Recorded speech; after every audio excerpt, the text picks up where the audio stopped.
शिव पार्वती विवाह की कहानी। प्राचीन काल की बात है, जब देवता, असुर और मानव सभी पृथ्वी पर निवास करते थे। देवों के प्रमुख भगवान शिव, जिन्हें महादेव के नाम से जाना जाता है, अपने पर्वत कैलाश पर ध्यान मग्न रहते थे। उनका जीवन अत्यंत तपस्वी और संयमित था। वे संसार की सभी उलझनों से दूर केवल ध्यान और साधना में रत रहते थे। वहीं दूसरी ओर हिमालय की कश्मीर पर्वत श्रृंखला में एक सुंदर कन्या का जन्म हुआ, जिसका नाम था पार्वती। पार्वती हिमालय और उनकी पत्नी मेनका की बेटी थीं। वह अत्यंत सुंदर, गुणी और ब्राह्मी विद्या में निपुण थी। बचपन से ही पार्वती का मन भगवान शिव में रमा हुआ था और वह जानती थी कि केवल महादेव ही उनके जीवन साथी हो सकते हैं। एक दिन पार्वती ने अपने माता-पिता से कहा, मैं केवल शिव जी से ही विवाह करूंगी। यह सुनकर हिमालय और मेनका चकित रह गए, क्योंकि भगवान शिव का रूप बहुत ही डरावना और विकराल था। उनके शरीर पर मृग चर्म लिपटा रहता था और उनका गले में सर्प लटका हुआ था। वे पहाड़ों में अकेले रहते थे और देवताओं का भय भी नहीं करते थे। लेकिन पार्वती का मन नहीं बदला। वह भगवान शिव की तपस्या करने का निश्चय करती है। हिमालय और मेनका ने बहुत समझाया, परंतु पार्वती ने कहा, मुझे केवल शिव जी का ही विवाह करना है।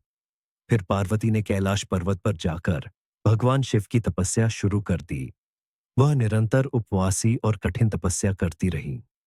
कई वर्षों तक तपस्या करने के बाद भगवान शिव ने उनकी भक्ति से प्रसन्न होकर दर्शन दिए। भगवान शिव ने पार्वती से कहा, तुमने मुझे पाना चाहा है, तो मैं तुम्हारा वर लेने आया हूं। शिवजी के दर्शन से पार्वती अत्यंत खुश हुई। उन्होंने कहा, हे महादेव, मेरे मन में केवल आप ही बसते हैं। आप मेरी शरण में हैं। भगवान शिव ने पार्वती से विवाह का वचन दिया। विवाह की तैयारियां शुरू हो गईं। देवताओं और ऋषियों का जमावड़ा लगा। ब्रह्मा जी, विष्णु जी, इंद्रदेव और अन्य सभी देवता इस दिव्य विवाह में शामिल होने के लिए कैलाश पर्वत पर पहुंचे। भगवान शिव और पार्वती का विवाह बहुत ही भव्य और मंगलमय ढंग से हुआ। भगवान शिव ने पार्वती को अपनी पत्नी के रूप में स्वीकार किया और दोनों का विवाह संसार के लिए एक दिव्य प्रतीक बन गया। इस विवाह के साथ ही यह संदेश भी दिया गया कि सच्ची भक्ति, समर्पण और प्रेम से भगवान का आशीर्वाद प्राप्त किया जा सकता है। शिव पार्वती का विवाह संसार में एक आदर्श स्थापित करता है कि सत्य, प्रेम और तपस्या से भगवान का आशीर्वाद प्राप्त किया जा सकता है। भगवान शिव और पार्वती के विवाह के बाद वे सदा के लिए एक दूसरे के साथ रहने लगे।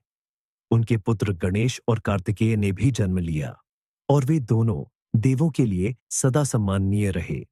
शिव और पार्वती का विवाह न केवल एक ऐतिहासिक घटना थी, बल्कि यह समर्पण, भक्ति और सच्चे प्रेम का प्रतीक भी बन गया। उनके जीवन के इस उत्सव से यह संदेश मिलता है कि भगवान केवल भक्ति के द्वारा ही प्राप्त किए जा सकते हैं और उनका आशीर्वाद सच्चे प्रेम से मिलता है। यह कथा आज भी लोगों को सच्ची भक्ति और तपस्या की प्रेरणा देती है और शिव पार्वती का विवाह एक आदर्श बना हुआ है